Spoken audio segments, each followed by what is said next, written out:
This is Roy Keane, a core player to Sir Alex Ferguson's Manchester United side, and you could say he was a little aggressive.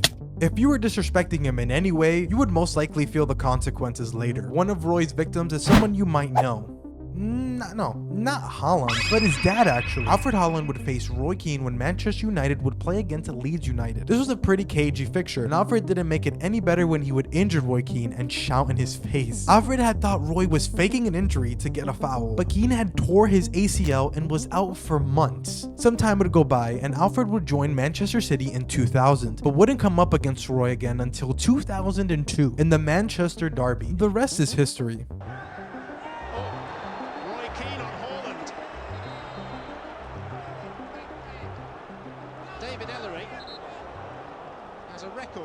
This man waited 4 years to get back at his shouts. The amount of disrespect here is hilarious. And that's the best part. Players are just humans with God-given abilities, so surely there's bound to be some disrespectful moments. Like when Neymar flicked the ball over Malaga's right back at the time so badly that he laid there thinking about his life choices. Or how about that time when a young Cristiano Ronaldo would face against Ashley Cole at Arsenal? I feel bad for the guy. Maybe he just slipped. But nevertheless, this would 100% be my 13th reason. Or even the time when Messi had Ronaldo celebrating his goal. Moments like this are the ones we're going to tell our children about. For example, it's 2011 and you play for Manchester United. It's the Champions League final, and after a nervy walk to the field to warm up before the game, you see Lionel Messi sitting on a ball the entire time, not running around or kicking the ball like the rest of his teammates. Only for Lionel Messi to drop a 10 out of 10 performance in the Champions League final. In Messi's case, he's a very gifted player, but also has the right headspace mentally to perform at that level. That is something that you can't say for Mario Balotelli because of his craziness on and off the pitch. And the moment that always makes me laugh is when he decided to do a fancy flick in front of the goal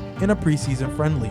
I mean, come on, millions of people would die to be a professional player. And on top of that, this is so disrespectful to the opposition team. Just like how Emilio Martinez would take the piss on Colombia in the 2021 Copa America. This was Martinez's coming out moment after both Colombia and Argentina would miss their second penalties. The penalty shootout would be tied at 1-1, and Jerry Mina would step up. Only for Martinez to absolutely hound Mina as he collects the ball and prepares to kick it. Martinez would pull off an amazing save in the middle of the penalty shootout, thrusting the air. Oh, and the next Colombian player would decide to do this after scoring the penalty.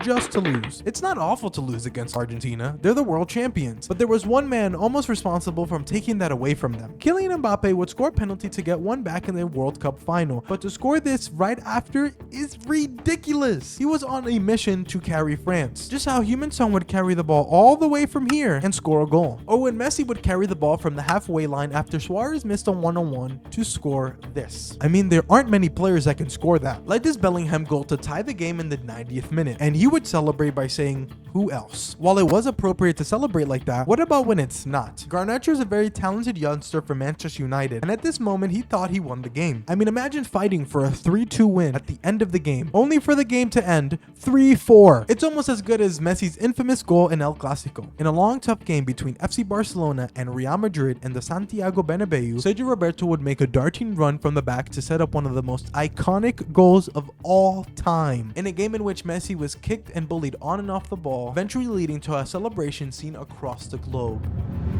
From one great celebration to the next, Ronaldo has many disrespectful moments, but none better than his comeback against Atletico Madrid. This is a Juventus Ronaldo, a Ronaldo who had won absolutely everything already and had basically taken 2 Champions Leagues from Atletico Madrid. And this would mean CR7 himself would have to answer all the haters before their second leg matchup against Atletico, where Ronaldo would score a fucking hat-trick on their heads and do the most diabolical celebration in the process. Yeah, you could say Atletico fans don't really like this guy. Just like how the Netherlands would literally do everything in their power to annoy Argentina and Messi before their clash in the 2022 World Cup quarterfinals between Van Gaal and Holland's goalkeeper, both talking confidently about themselves. They spoke in a way that they thought it was obvious who was going to win, and while I do think it's okay to be confident, I personally would not recommend to do any of this in front of this guy. So when Argentina would go on to win in penalties, Messi would do a celebration that is pretty similar to an Argentine legend. Riquelme, who played under Luis Van Gaal at Barcelona, was very mistreated by him, and this is something Messi was fully aware of, which adds that little bit of pettiness that that I think we can all appreciate. This summer, we saw something similar happen in the semifinals of the Euros, where Rabiot would do a press conference where he was asked about Lamine Yamal. He said, and quote, "We will have to put him under pressure and get him out of his comfort zone and show him that he'll have to produce more than he's done so far to win a Euro final." Only for Yamal to do this right in front of his face. Yeah,